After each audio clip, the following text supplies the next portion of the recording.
Hoy veremos cómo exportar nuestra edición en distintos formatos para distintas plataformas de reproducción y de emisión.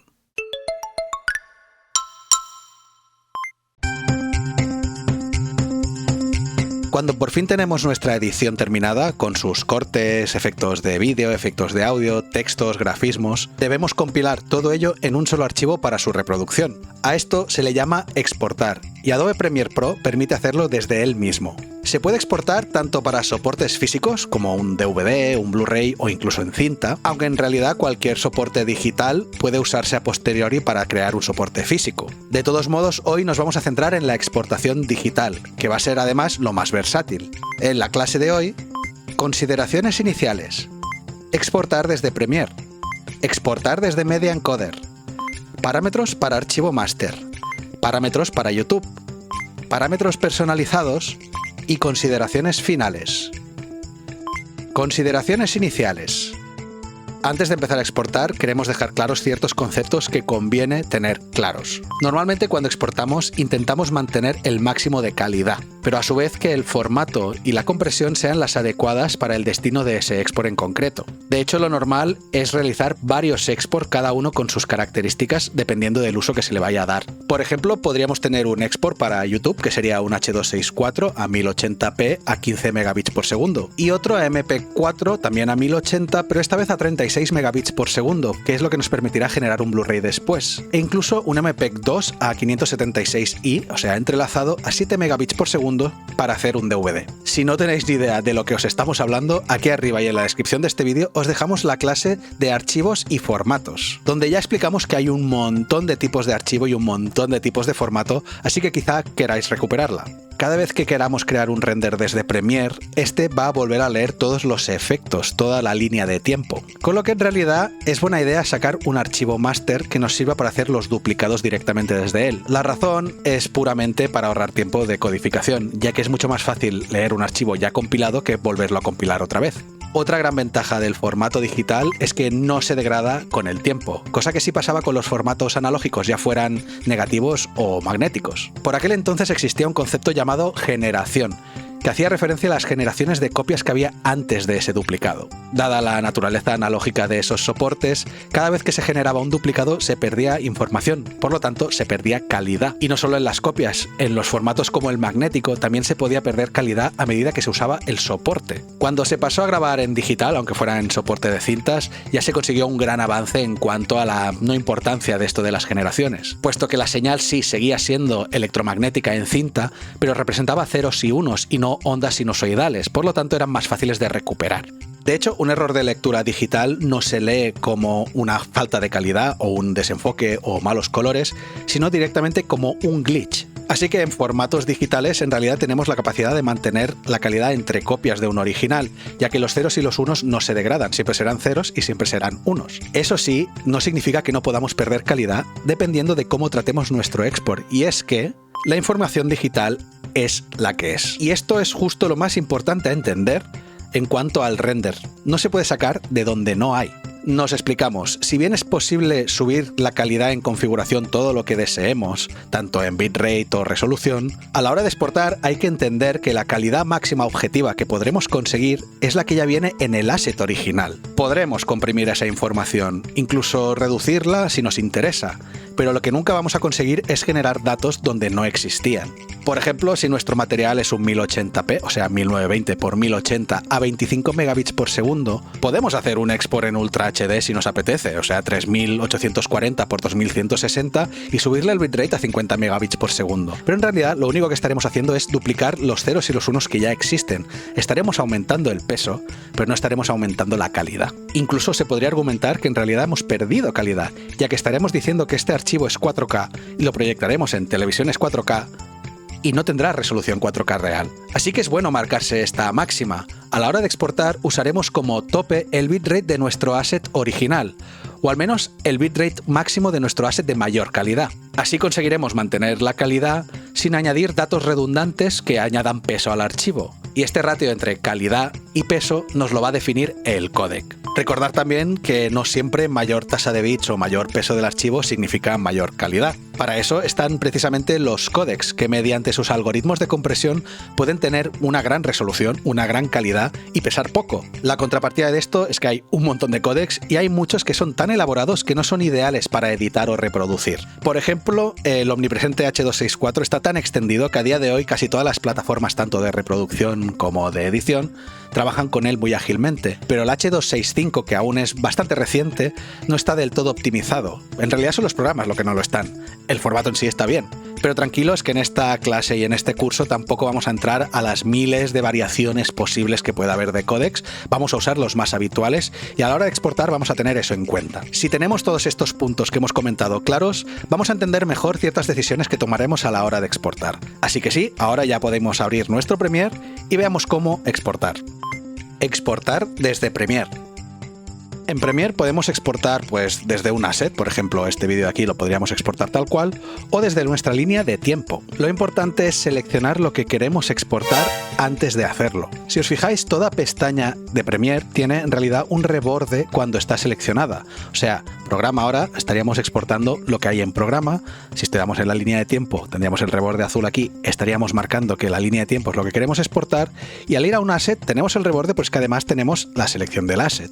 Os estamos diciendo esta obviedad porque más de una vez ha pasado que uno se pone a exportar y no le exporta lo que quiere o directamente no se lo permite, y eso es porque hemos aplicado la orden en un momento en que teníamos seleccionada una cosa errónea o directamente algo que no se podía exportar y entonces no se aplica. Así que lo recordamos para evitar esa frustración que a veces sucede. No es necesario marcar un in y un out para exportar nuestro proyecto de línea de tiempo. De hecho, Premiere lo que va a detectar es el primer fotograma disponible y el último, y si aplicamos el comando exportar, exportará eso. Pero por el contrario, si en realidad sí que queremos seleccionar solo una parte para exportar, podríamos hacer un in y un out, y si ahora aplicáramos el comando exportar, exportaría solo esta parte. A veces sucede que al final de nuestra línea de tiempo tenemos otros assets que no hemos colocado en el montaje principal, entonces nos irá bien marcar ese in y ese out al final de nuestro montaje para asegurarnos de que no nos exporte más de la cuenta, o al contrario, queremos añadir negros por detrás para tener tiempo de sobras al final del archivo. Pues con nuestra zona de export delimitada y marcada, vamos a probar la primera de las maneras de exportar, que es la exportación rápida.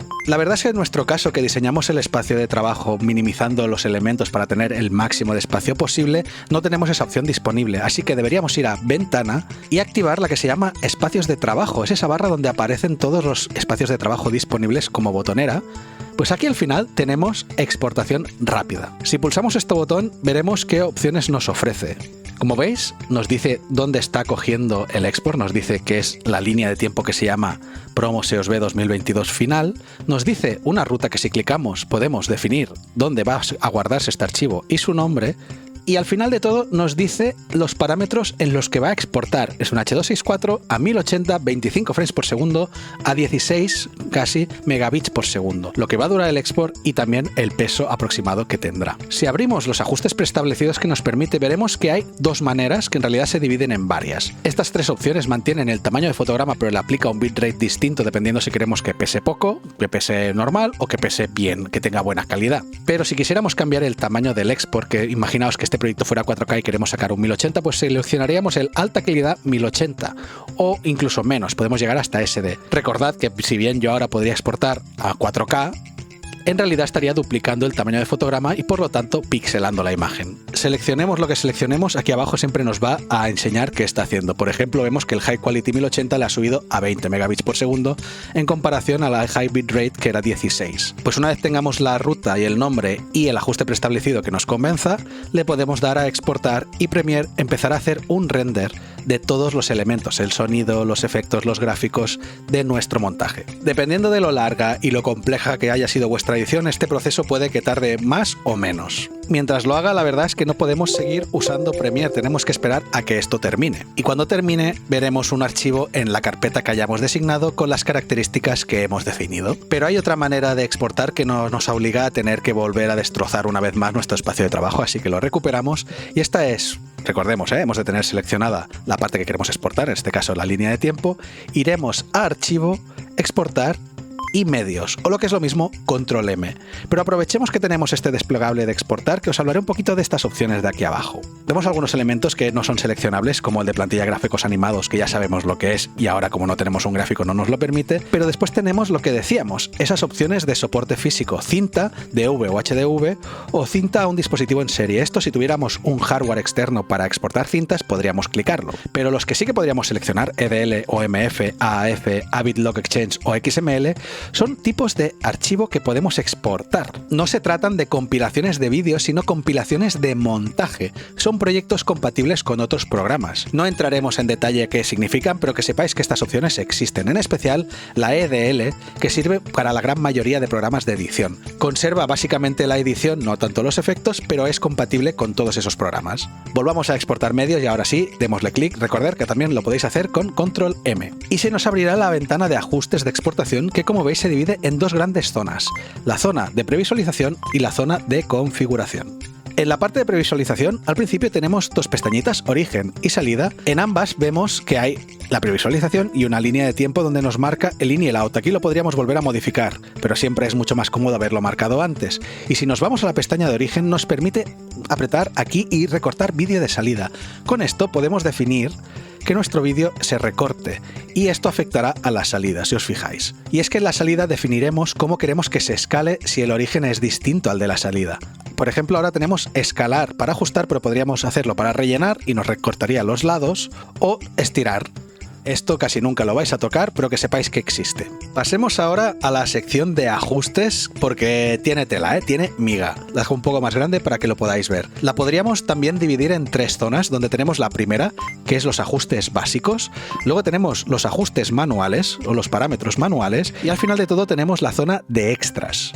Lo primero que podemos activar en la primera de estas zonas, la de ajustes básicos, es hacer coincidir los ajustes de previsualización con los de la secuencia de exportación. Si lo marcamos, automáticamente cargará y no nos dejará tocar nada más para que el export sea lo más parecido al archivo de nuestra secuencia. En realidad lo tendremos desactivado casi siempre, porque lo que queremos es elegir manualmente nuestro formato, que como veis hay muchísimos. Ya veis que no solo hay formatos de vídeo, también hay algunos de audio como el WAV o el MP3, e incluso de imagen fija. Y entre todos estos formatos los hay tanto HD como SD o 4K. Pues elegiríamos nuestro formato y a continuación definiríamos el ajuste predeterminado de este formato. Como veis, cada uno de ellos, os podría abrir otro para que lo veáis, por ejemplo el DPX, tiene sus propios ajustes preestablecidos y son un lío. Ya lo dijimos que hay muchísimos formatos y combinaciones de estos. Pues cuando creamos un preset propio significa que hemos cambiado los parámetros de ajustar, que luego veremos, y entonces aquí arriba dejará de poner el nombre del preset, sino personalizado. Aquí,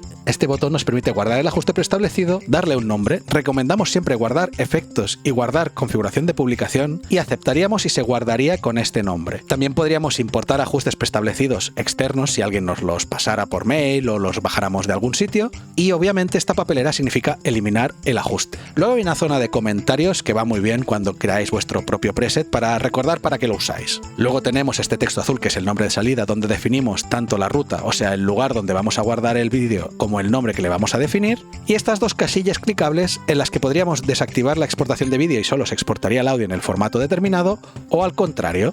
Por lo general mantenemos las dos siempre activas, y aquí vemos un resumen de nos dice cuál será la salida, nos dice la ruta, el formato en el que lo vamos a hacer con sus características, y de paso también nos dice el origen, así podemos comparar y saber qué estamos haciendo entre ellos. La verdad es que con esta zona ya podríamos tirar bastante, ya que investigando todas las opciones que encontráis aquí, tanto de formatos como de presets, podréis encontrar cosas que os serán suficientes en la gran mayoría de casos. Es un poco más controlable que esa exportación rápida que hemos visto antes, y nos va a permitir exportar en mucho tipo de formatos que van a ser muy compatibles con muchas aplicaciones. Pero no hemos venido aquí para quedarnos con los presets, ¿verdad? Así que nos vamos ahora a ver cómo es la zona de parámetros manuales. Lo primero que vemos son estas pestañas, las de efecto, vídeo, audio, multiplexador, subtítulos y publicar, y muy rápidamente os voy a contar qué es cada una, y no todas las vamos a usar siempre. En la pestaña de efectos, voy a reducir esto para que se vea un poco más, tenemos una serie de efectos que podemos sobreponer a nuestro montaje. Podríamos activar un look de Lumetri si quisiéramos, superposición de imagen y superposición de nombre, pues nos pueden ir bien si queremos crear una marca de agua, ¿no? Como un logo o un nombre o una firma. Podríamos Podríamos crear una normalización de volumen bajo un estándar aquí, pero la verdad se supone que ya hemos hecho todos estos efectos en nuestro montaje, que lo hemos dejado preparado y tal como lo queremos, así que en realidad esta pestaña normalmente se ignora. Luego tenemos la primera de las pestañas que realmente importa, que es la de vídeo. Tenemos el tamaño, la velocidad de fotogramas, el tipo de píxel y también los ajustes de codificación de bitrate. Luego ya iremos más en detalle a cada una de ellas. Ahora avancemos a la siguiente pestaña que también nos importa mucho, que es la de audio, donde del mismo modo tenemos el formato de audio y los ajustes básicos de ese audio, igual que el bitrate. El multiplexador, que en realidad hace referencia al formato dentro del contenedor del códec, nunca lo vamos a tocar.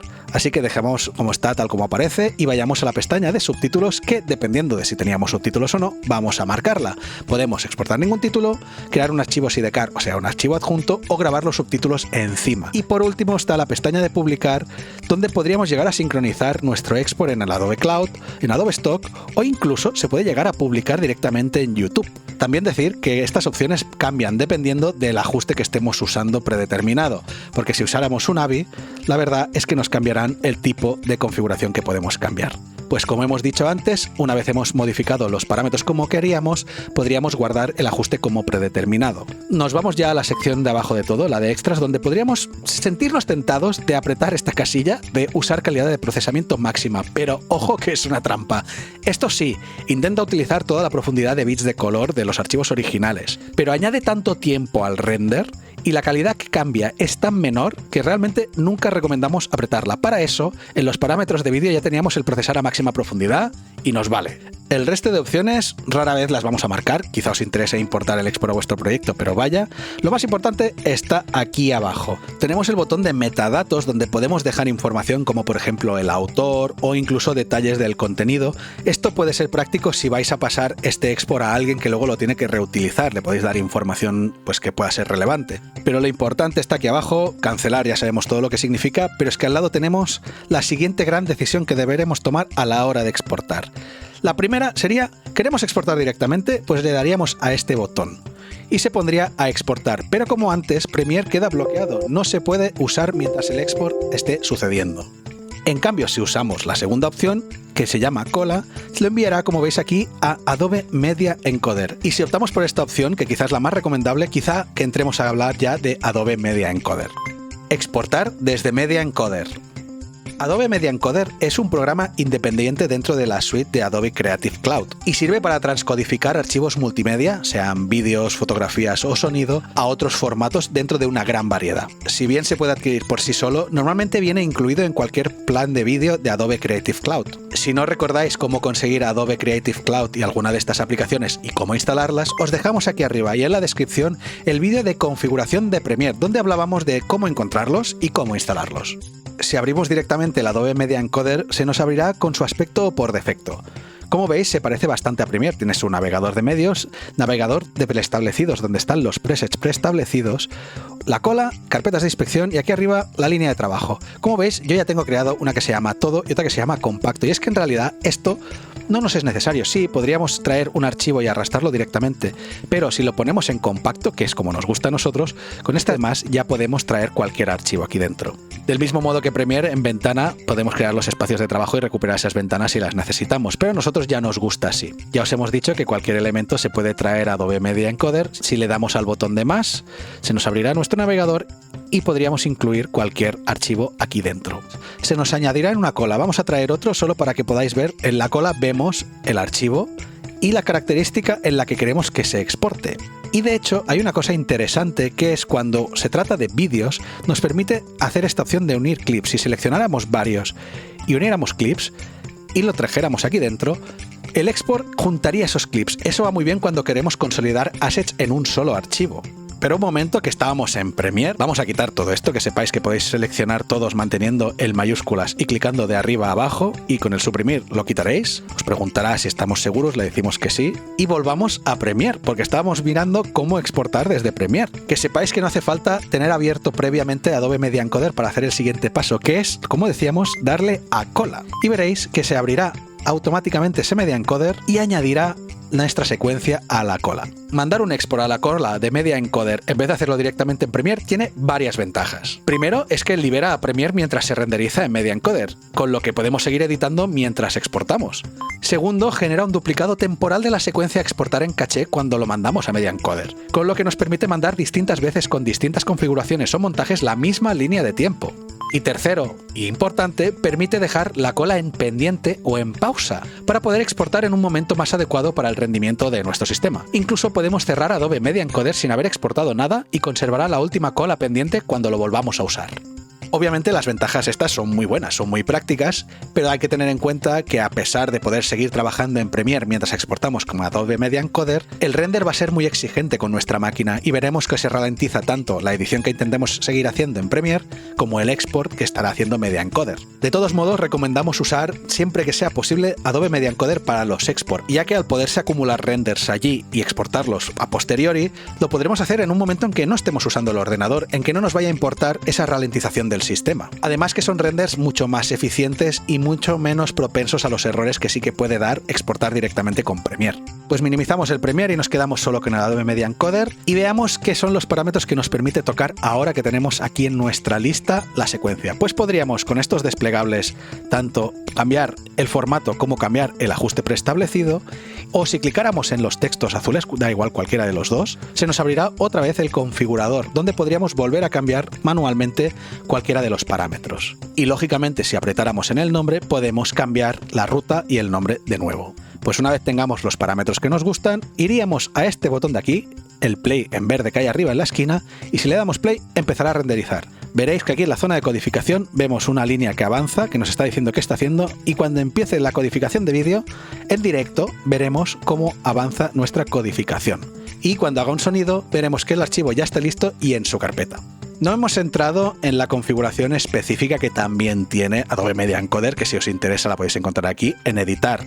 Preferencias podréis configurar pues desde medios, la carpeta de cachés o la memoria destinada a usar para el programa. Pero lo que sí que recomendamos que tengáis en cuenta es aquí abajo, donde pone procesador, que esté usando vuestra GPU, o sea, vuestra gráfica si disponéis de ella, o que solo esté tirando de software, el procesador en este caso. Si tenéis gráfica, os recomendamos que esta opción la tengáis activa siempre que podáis. Mejorará vuestro render. Pues ahora que ya hemos visto las distintas maneras de exportar tanto con Premiere como Adobe Media Encoder, pasemos ya a analizar distintos tipos de export y los parámetros necesarios según su utilización. Parámetros para archivo master.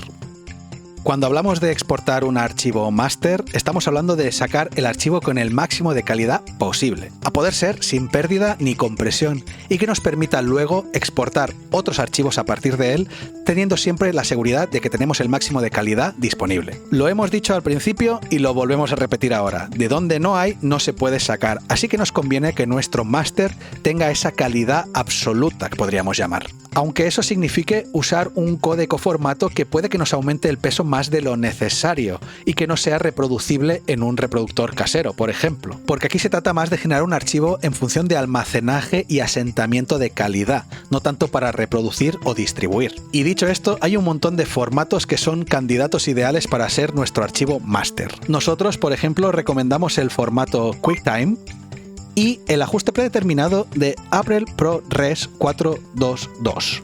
Este es un tipo de formato que mantiene muy bien la calidad, de hecho aumentará bastante el peso, pero es muy fiable. Cuando ya lo tenemos seleccionado, lo único que tenemos que comprobar es que nuestras calidades de ancho y altura, o sea, de resolución, sean las correctas. Si no lo fuera, con estas casillas activamos o desactivamos lo que podemos modificar manualmente, o siempre podemos usar el parámetro de coincidir con origen. Lo que sí que recomendamos activar siempre, que casi nunca lo está, ya lo hemos dicho antes, es el procesar con la máxima profundidad. Este de aquí, no el de abajo de la zona de extras. Este sí, este no. Os hemos avisado, si alguna vez el render os va exageradamente lento es porque es probable que hayáis apretado esta casilla. Otra cosa que comprobaremos es el audio. Nos interesa que esté la velocidad de muestreo en 48.000 Hz, o sea, 48 kHz, y el tamaño de muestra a 16. Comprobamos que sea el canal estéreo, que es correcto, y si tuviéramos subtítulos, aquí aplicaríamos la configuración que nos interesa. Pues este Apple ProRes 422 nos generará ahora mismo un archivo de 1080p a 120-130 megabits por segundo. En nuestro caso, que grabamos con una DSLR que graba en H.264 sobre los 40 megabits por segundo, esto es pasarnos de largo, pero claro, hemos aplicado efectos de color y hemos añadido grafismos, y estos tienen un rango dinámico distinto, quizás superior a nuestro vídeo, y nos interesa conservarlo. Como se trata de un máster, no estamos buscando que sea lo más eficiente en tamaño ni lo más eficiente en reproducción. Este simplemente nos tiene que mantener la calidad en lo más alto posible. Parámetros para YouTube. Veamos ahora los parámetros que son deseables para YouTube, y la verdad es que estos van a depender bastante de la resolución final de nuestro vídeo. En la misma web de YouTube os especifican cuáles son esos formatos y esos parámetros, porque si bien YouTube acepta multitud de formatos y combinaciones con sus parámetros, al final lo va a acabar convirtiendo al que a él le interesa. Y si creamos un archivo directamente con los parámetros que YouTube desea, pues va a ser más rápida la transcodificación y nuestro vídeo se colgará más rápido. Os dejamos un pantallazo de estos parámetros y también ponemos un enlace en la descripción para que podáis ver, por ejemplo, lo que se requiere si vamos a usar 4K o, como en nuestro caso, un 1080p. Pues veamos cómo conseguir los parámetros que nos pide YouTube para un vídeo de 1080p. Sabemos que el formato es H.264 y sí, el ajuste de medios ya nos permite elegir YouTube 1080 Full HD. Vemos que ya nos pone los 16 megabits por segundo que están dentro del rango que YouTube pide para un archivo de esta calidad y resolución. Si bien los presets de YouTube nos dan lo que nos interesa, ya lo hemos dicho antes, recomendamos marcar la casilla de procesar con la máxima profundidad, y así nos aseguramos que utiliza todo el rango dinámico de nuestra edición. Aparte, que el formato H.264 tiene una gran ventaja, que es que aquí abajo nos dice el tamaño de archivo estimado, que nos dice más o menos lo que va a pesar el vídeo con esta configuración. Ahora podríamos aceptar y tendríamos un vídeo que es apto para YouTube. Parámetros personalizados. Ya hemos visto antes varios ajustes tanto para YouTube y hemos visto que también los hay para Facebook o Twitter u otras redes. Pero ¿y si quisiéramos hacer unos parámetros propios para controlar ese ratio de calidad-peso? Pues es muy sencillo, aunque deberíamos ir parámetro por parámetro para entender qué estamos haciendo. Primero de todo, hay que asegurarse que esta casilla no esté marcada para que sea modificable. Y aquí, por ejemplo, ya podemos modificar el ancho y la altura, o sea, la resolución. Vemos estos eslabones que significan que ahora mismo si modificamos el parámetro se va a hacer en proporción manteniendo el 16:9. Si yo aquí ahora pusiera 1280, debería poner 720, que es un 16:9, ¿no? Y así lo hace. Si nos interesa hacerlo por separado, podemos separar esto y poner, por ejemplo, aquí 1900 y tenemos un ultra panorámico que podemos llegar a ajustar de otra manera. Siempre podéis recuperar los parámetros volviendo a hacerle clic aquí y se recuperan. Y pasemos al siguiente, que también podemos desclicar para modificar, que es la velocidad de fotogramas por segundo. Podemos marcar los que vemos aquí, pero hay que tener en cuenta que si yo ahora pongo 50, ya lo hemos dicho antes, no se puede crear de donde no hay, y lo que hará es duplicar los fotogramas. Y lo que hará, si ponemos menos fotogramas, es descartar fotogramas. El orden de los campos, la verdad, casi nunca lo vais a tocar. Esto viene más de si tuvieseis un vídeo entrelazado, donde podríais elegir cuál de los campos va dependiendo de si es un NTSC o un PAL, depende del sistema, o al revés, convertirlo en progresivo. Y el aspecto de píxel también lo podríamos modificar si fuera necesario por el tipo de grabación que tengamos. Aquí ya tenemos marcado lo de procesar con máxima profundidad que recomendamos marcar siempre. Recordar, es esta, no la otra.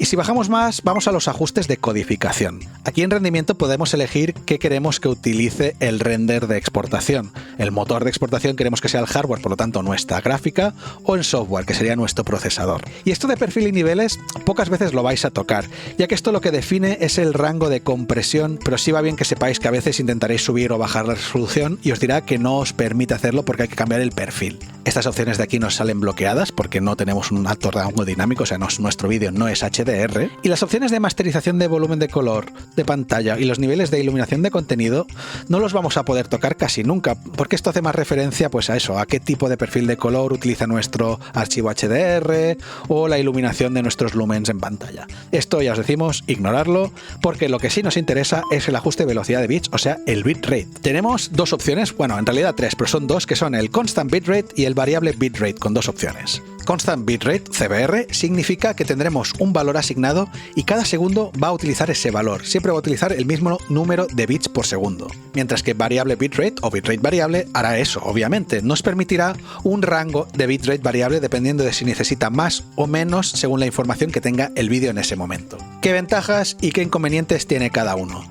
Pues el constant bitrate, lo bueno que tiene es que nosotros marcaremos un bitrate y al ser constante, el tamaño que nos indica aquí abajo es bastante fiable, ya que sabemos que cada segundo del vídeo va a tener este peso, ni más ni menos. pero es que ese es su gran inconveniente, porque hay muchas veces que el vídeo, ya sea porque tiene poca información en pantalla porque es muy oscuro y hay solo unas letras, o por al contrario, hay mucha más información en pantalla con muchos colores y movimiento, en realidad tener un bitrate constante le hace daño porque hace que esas partes con menos información pesen más de lo que deberían y esas que se verían beneficiadas de tener un margen superior no puedan tenerlo y se vean peor. Eso lo podemos solucionar asignando un bitrate variable en el que marcamos un valor y tiene unos márgenes tanto por arriba si necesita más información o por abajo si en realidad le sobra y será más acurado. Esto hace que el principal inconveniente del variable bitrate es no tener tanta certeza de que este número sea exacto porque dependerá mucho del vídeo. Pero hay una gran ventaja, sobre todo si usamos el bitrate variable de 2 pasos, es que podemos asignar un valor de bitrate de media y también asignar un valor máximo, que es ese margen que le estamos dando de si necesita más información hasta dónde puede llegar. Por ejemplo, pues 10 megabits más, por ejemplo. El bitrate variable de 2 pasos lo que hace es primero un export normal y luego con inteligencia artificial analiza ese export y lo vuelve a exportar, seleccionando mejor en qué partes del vídeo es mejor usar menos bitrate y en qué partes es mejor más, de forma más eficiente. Obviamente esto significa que exportar a 2 pasos es mucho, pero bastante más lento que exportar con un solo pase o incluso constante, pero la calidad resultante y lo eficiente que resulta el render así es brutal. Pues ya sea que usemos constant bitrate o bitrate variable, este deslizador, ya lo hemos visto, nos va a enseñar el bitrate y aquí el peso estimado del archivo. Para terminar esta pestaña de ajustes de vídeo tenemos los ajustes avanzados en los que hay la distancia de fotogramas clave, pero tranquilos que no os voy a explicar hoy lo que es la compresión interframe o intraframe. No, God! No, God, please, no! Así que mejor dejemos esto desactivado, ya nos va bien de cómo venía del preset inicialmente, y si es un vídeo de realidad virtual, que obviamente no es, también desactivado. Pasemos ya a las opciones de audio. Es mucho más sencillo, pero también podemos elegir el formato del códec del audio, sea MPEG o AC en este caso, dependiendo del que hayamos puesto inicialmente nos hará unas opciones u otros, y cada una de estas también tiene sus propias opciones, pero en las básicas son lo mismo. Seleccionaremos la velocidad de muestreo, 48.000 Hz, o sea 48 kHz, ya nos va bien. Los canales son estéreo, pero sobre todo la velocidad de bits, el bitrate. Ya hemos dicho que 320 es lo habitual, así que lo dejaremos así y vamos ya a la última parte que nos interesa modificar, quizá de aquí, que es la de subtítulos. Antes hemos visto que podemos desactivarlos para que no aparezcan, podemos grabar el subtítulo incrustado en el vídeo, que esto básicamente lo que va a hacer es incorporarlos al gráfico, por lo tanto siempre van a estar presentes, pero lo más importante es que podamos crear el archivo sidecar, que me hace mucha gracia que le llame así, que es un archivo adjunto con los subtítulos. Vemos que nos da dos tipos de formato de archivos, el .stl o el .srt. El .stl es un formato más pensado para la emisión, en la que podemos definir pues muchos parámetros desde inicio del programa, cuando empiezan los subtítulos, la fecha de creación, incluso se pueden crear multipistas, pero nosotros recomendamos usar SRT, que es mucho más sencillo. De hecho, solo debemos marcar si queremos incluir en el subtítulo, en ese archivo, el estilo de nuestro vídeo. Nosotros recomendamos no hacerlo. Y la razón es que esto a veces entra en conflicto con los programas de reproducción. Si lo dejamos marcado y ahora aceptáramos, nos exportaría el vídeo con nuestros parámetros y un archivo adjunto de subtítulos en formato .srt. Pues ahora que hemos visto todos los parámetros, ¿qué os parece si ponemos, por ejemplo, que este vídeo lo tuviésemos que mandar en mail? Pues eso significa que este vídeo no puede pesar más de 25 megas, ya que es el tamaño que, por ejemplo, Gmail tiene como máximo. Pues lo primero que podríamos hacer es bajar aquí, dejando esto vinculado, poner 1280, por lo tanto volver a poner un 720, pero claro, ya lo dijimos en una clase, bajar la resolución no hace bajar el peso. Lo que hace bajar el peso es el bitrate. Lo ponemos constante para poder controlarlo y vamos bajando hasta que vemos que se acerca. Hay que bajarlo mucho para que pese tan poco. De hecho, yo ya sé que va a ser 1 megabit por segundo y aún así nos pasamos. Hemos bajado muchísimo la calidad porque 1 megabit por segundo es mucha compresión, pero aún así nos pasamos. ¿Qué podemos seguir tocando? Podemos ir a audio y mira, vamos a sacrificar un poco de calidad de audio. Y nos quedamos al borde, estamos a 26. Podríamos bajar más la calidad de audio, pero sería muy destructiva. Lo que podemos hacer es volver a bitrate variable de 2 pases y decirle que la media sea 0,5 y que si necesita 1 megabit que lo use, y entonces ya estamos en 14. La verdad es que esto sería un vídeo muy comprimido, pero claro, estamos mandándolo para que quepa en un mail y solo son 14 megas. En cualquier caso es mejor que investiguéis siempre antes las opciones que os ofrecen los formatos y sus ajustes predeterminados, porque por ejemplo aquí ya tenemos para móviles a 480p y nos pesa 21 megabits. Consideraciones finales. En el mundo de la edición, dado el lenguaje audiovisual, la cantidad de archivos y assets posibles, las opciones estilísticas y de efectos, pues Las opciones son infinitas. Y con el export pasa lo mismo. Cerrar un vídeo nunca es sacar un render y olvidarse. Nos va a tocar exportar muchas veces el mismo vídeo. Por eso es buena idea sacar ese máster que va a conservar la calidad que podríamos llamar absoluta. Así lo tenemos con una calidad que sabemos que va a ser perdurable y que nos va a permitir sacarlo del armario y empezar a hacer renders de él cuando necesitemos. Además, ya hemos apuntado otras veces que esta gran variedad de códecs y formatos lo único que va a hacer es aumentar, ya que van a aparecer nuevos códecs y formatos que van a ser más eficientes. Así que, como apunte final para los futuros editores de vídeo que vais a ser, no olvidéis que siempre vais a tener que estar atentos a las novedades. Sin ir más lejos, cuando empezamos este curso de Premiere, toda la funcionalidad de subtítulos no existía, la hemos aprendido a la vez que vosotros y os la hemos transmitido, porque programas como Premiere están súper atentos a las tendencias, necesidades y las cosas que pide el sector, y siempre están aplicando mejoras. Por lo tanto, no es ninguna mala idea que os suscribáis a este canal, ya que cuando esas novedades aparezcan, nosotros estaremos ahí para contároslas. Y nada más, hasta aquí la clase. Esperemos que os haya sido súper útil. No dudéis en usar la sección de comentarios para dejar vuestras dudas o consultas, y aquí al lado os dejamos un par de clases muy interesantes. Os podéis suscribir aquí abajo y nada, hasta la próxima.